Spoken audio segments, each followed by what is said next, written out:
So I welcome everybody watching today, and I've called this meeting to discuss mine and undoubtedly the public's concerns regarding the National Child Protection Re-inspection Visit Report, which was published today. The public meeting is one of the ways I hold the Chief Constable to account on behalf of the public. The Inspectorate visited North Yorkshire Police in November 2021 and made a series of judgments and improvements that were needed.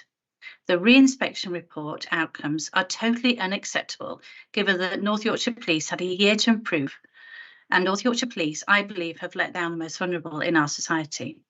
Not enough has been done, and there is simply no excuses. Therefore, I'm holding this meeting on behalf of the public to ask why and how this has happened. Now, I acknowledge that there are areas where improvements have been made, specifically changes to the training of staff and understanding vulnerability, and the notable increase in the quality and number of referrals for children to the local authorities, and the force control room referrals for children, and the force control room response to calls where children may be at risk. The re-inspection report also recognises that North Yorkshire Police work well with safeguarding partners and are sharing good quality information. And I'd like to thank our local authority partners, external agencies and the victim support services that I commission for the work they do in partnership with the force. However, my focus has got to be on the areas where we do not deliver for our most vulnerable. First and foremost, and most importantly, I'd like to offer a sincere apology to every member of a family or a child who has been failed as a result of some of our improvements not being made swiftly enough. So hopefully, Commissioner, we will be able to answer the questions that you've posed throughout the presentation. But of course, when we get to the end of the presentation, if that's not the case, then please, come back to us if there are elements of it that have not yet been addressed as a result of the presentation. So moving on to the next slide, which should be the NCPI improvement timeline. Can I just check that everybody can see that and it's moved on? We can, thank you. Perfect, thank you.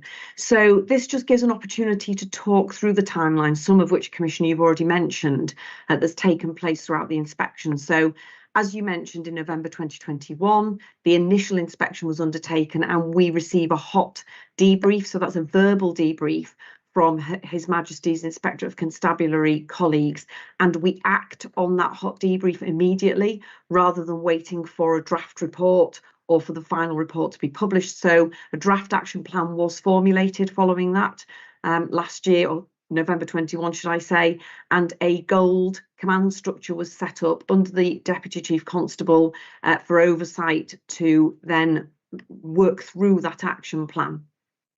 As you know, then the report was published in March 2022 and the formal report was published, and PAMs, or public accountability meetings, followed that, where updates were given on actions that had already been taken since the hot debrief and then actions that were due to be taken, and the action plan was developed further as a result of that. Then, as we know, in December 2022, the further formal inspection took place, followed by a hot debrief again. We formulated an immediate action plan to intensify activity on areas of improvement. And you will see on the slides that follow that the core intensification was around, out of 10 recommendations, 4 recommendations that hadn't been progressed in the manner or as swiftly as we would have liked. The other 6 recommendations have had detailed updates and progress made on them, which you will hear about during the presentation. And then, of course, today we've seen the formal report released by His Majesty's Inspectorate. So moving on to the next slide, please. So in terms of next steps, as you can see, the overarching comments of HMIC in respect of our next steps, you can see on the screen there. I won't read through it all in detail, but as you can see, we still need to improve in some areas, and we'll talk through those in a moment. We need better outcomes for children. You'll have seen the case studies in the report, but there has been some notable progress in respect of training that you've already mentioned, Commissioner, identifying children's vulnerability, good safeguarding referrals, good work with partners, and then the improvements in the force control room in terms of how we're answering calls. But despite that, we haven't made all of the progress that we need to do to complete the action plan. And again, some of those areas that have been achieved since December 22, and then the timelines going forward from here are included in the following presentation. I would mention that, of course, people will be aware from reading our full police efficiency, effectiveness, legitimacy inspection, our peel inspection, which took place in the autumn last year, which was published in March this year.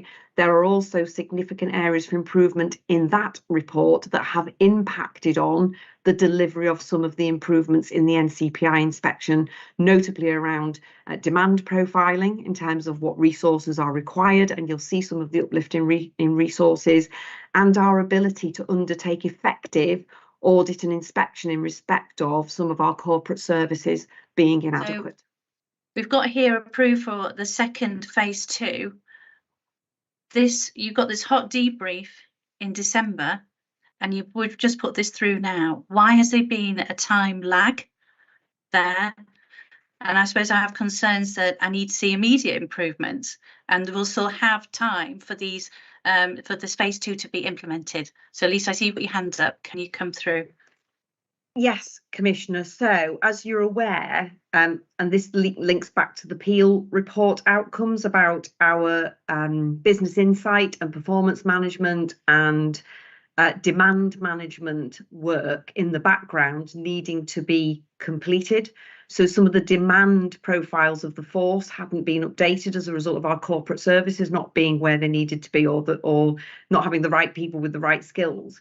So in order to form a proper evidence base of exactly which skills are required in which areas of business needs proper demand profiling. Otherwise, and as you'll have seen in the Peel report, HMIC made comment of the fact that we weren't basing the allocation of resources correctly on accurate demand work. So the demand work needed to be done first to make sure we were putting the right people in the right posts in the right places to achieve the outcomes that we need to safeguard the most vulnerable.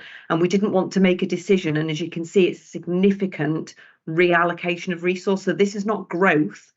This is movement of resource from a less threat, less risk area of policing, and that will impact on other members of the public. But of course, this is an absolute priority for us to safeguard children. But in order to make that decision, it has to have a strong evidence base. And that's why the delay occurred, in order to carry out that detailed demand profiling work. So Heather, forgive a question then. So for me, it's how are you assuring yourself? How are you doing that? How are you satisfying yourself that this work is being carried out? What are you seeing? How are you going about it to find out that evidence, and where is it being collected and held?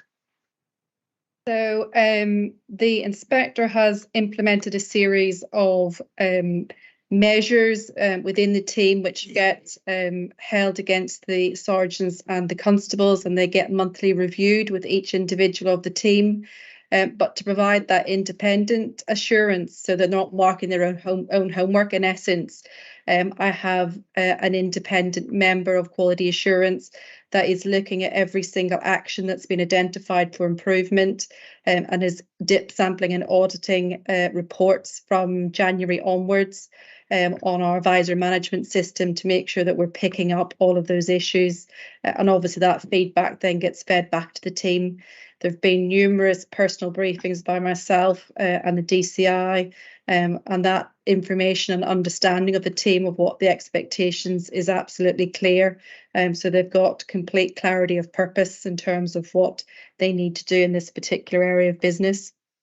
So we've had 3, and I'm going to take the first 2 together. I'm not going to read it out, it's quite lengthy and we're running over, but you can probably give a scan over it. And I think it's a really important question. I'm going to take them both together. So Mr. McDonald from York and Mr. Cook from Harrogate, thank you very much. So certainly from my point of view, my office were present at most of the operational meetings following the initial NCPI report, and sought assurances at these meetings. And we were led to believe that North Yorkshire Police were in a better position than they were ultimately were, and we accept this. And as a result, we have entirely overhauled our scrutiny and assurance process. I have clearly set out how I will hold North Yorkshire Police to account for delivery, and part of this is a refreshed terms of reference for my live streamed online accountability meetings from the end of this month, which will include a standing agenda item for the Chief Constable to report on progress against the HMIC FRS improvement plan in a public forum. This means the improvements can be closely monitored by the public and that I can seek assurance on behalf of the public that this is positive progress is happening in a very transparent way.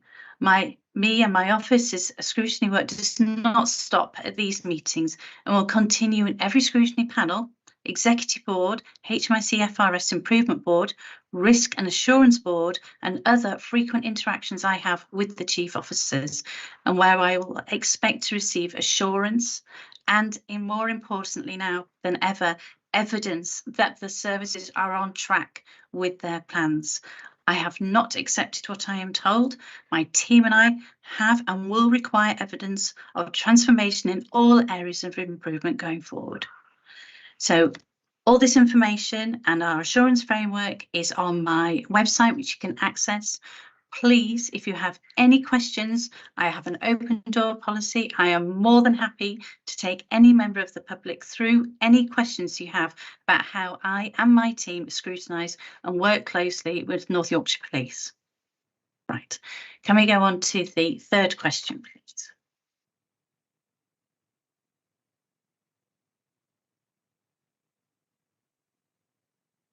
There's another question from Mr. McDonald, thank you very much. And it's to the Chief Constable. She's presiding over a failing organisation for 5 years as the Chief Constable. The Child Protection Inspection on January 22nd, Custody Inspection on September the 22nd, and appeal in March 23, and a Child Protection Re-inspection in May 23. This is evidence of poor leadership decisions on how the force has been structured and managed during her time as Chief over the past 5 years. When will she accept responsibility and accountability for this? Lisa, can I pass this on to you, please? No, thank you, Commissioner. And I'm not sure whether it's Mr. MacDonald or somebody else who has previously asked me the same question. I think at our appeal PAM, when the same question was raised, and I will give a similar answer to that. I'm more than happy to expand on it outside of this meeting. But for the purpose of this meeting, the organisation over the past several years, as opposed to the past 5 years, has been through a significant amount of change. So the structure of the organisation is not where it needs to be, and we are reviewing that. So during that time, we've had a significant churn of chief officers in the force, so a lack of stability in terms of our chief officer structures and those changes in chief officer leadership. So at assistant chief constable level, I think we've had a churn of around 10 different individuals across 2 posts in those 5 years, which does not create the stability and delivery of performance and consistency and continuity of that performance delivery. That's one of the reasons why we're failing to deliver in some of these areas. And secondly, we've had a significant amount of change in terms of 2 very significant change programmes. So one you may have heard of called Transform 2020. So that was a change programme where we looked at a £10 million reduction in resources to make the organisation more efficient. That implementation took place during the period of COVID, and as a result of that was not properly implemented or evaluated, and I think has caused us some difficulties in terms of capacity and capability across some functions in the organisation. And secondly, for the past 3 years, we've been implementing, or nearly 4 years now, implementing a shared service with fire and rescue services. Again, a significant piece of work when you try to collaborate a group of emergency services and continue to deliver performance. This was commented on in detail. You will see that the corporate function areas of our appeal inspection are inadequate, and that refers to the structures, strategic direction, financial planning, workforce planning, and some of those areas we've talked about today, that we are now undertaking an organisational review and an operational review to ensure that our structures in the organisation are fit for purpose to deliver. And those structures were not in place and haven't been in place you've heard about the inspection regime. So the assurance and testing function as part of our shared enabling services has not been the structure, capacity or competence that it needed to be to deliver against some of the assurance that we needed that things were being carried out. This is a very lengthy and complex subject, so I will pause there, Commissioner, but more than happy to answer in more detail to Mr. MacDonald if he would like further details about any of those aspects that I've mentioned today. Thank you, Lisa. Right, so we've come to the end of the meeting now. Oh no, sorry, Mr. Cook. Sorry, I've missed that. I didn't see that we had another one. Here we go. So in 2018, North Yorkshire Police rolled out a programme of tablets for officers. Are these tablets or updated tablets still being used? Okay, so this obviously refers to a piece in the Harrogate Informer. Who would like to take that, Mabs? Yeah, thank you, Commissioner. The tablets have been superseded by laptops, so all our officers are issued with 4G-enabled Lenovo ThinkPad laptops and also with Samsung mobile devices. As part of the Risk and Assurance Board, we've just discussed a digital transformation strategy to look at how do we improve what we've already given to our officers and staff across the organisation, and some of that is from user groups, in particular officers who are wanting to provide their feedback around how we can make them devices much more user-friendly and better for the public we serve. So all that work is in hand and is ongoing. So to answer Mr. Cook's, yes, mobile technology is at the forefront, is something that we find integral to running an efficient and effective police force, and it provides better service to the public and victims. So it's all still in place, and we continue to maximise any opportunities we have. In addition to that, we're also using support from the National Police Digital Services, who are coming into the organisation to look at how do we better use what's available from them. And that's a national IT provider, which is part of the National Police Chiefs Council. I remain absolutely committed to the public and the victims of crime as I work tirelessly and take extremely seriously my responsibility to the public to ensure that they receive the standard of policing that they deserve. The public rely on North Yorkshire Police to get their job right, which is ultimately to keep them safe and feeling safe. And as Commissioner, I expect to see a significant improvement when the inspector revisit the end of 2023. And I will continue to seek insight from victims of crime across our region. Thank you.